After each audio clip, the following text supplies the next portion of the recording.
আসসালামু আলাইকুম, কেমন আছেন সবাই? আজ বড় দুঃখের সাথে বলতে হচ্ছে আমাদের বাংলাদেশ 1971 মার্চে স্বাধীনতা লাভ করে। আর সংযুক্ত আরব আমিরত সেটাও 1971 2 ডিসেম্বরে স্বাধীনতা লাভ করে। অথচ দেখেন তারা আজ কোথায় চলে গেছে। এদের এক একটা বিল্ডিং দেখতে গেলে মাথার টুপি পড়ে যায়। আর আমরা বাঙালি যে তিমিরে ওই তিমিরে রয়ে গেলাম।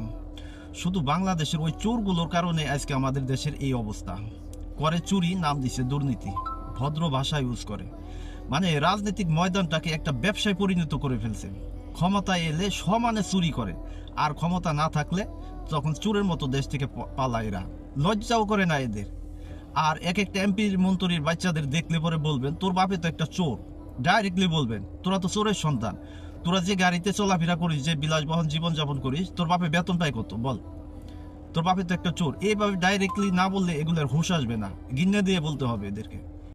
পারলে ভিডিওটা একটু শেয়ার দেন আর ফলো দিয়ে পাশে থাকেন। ধন্যবাদ।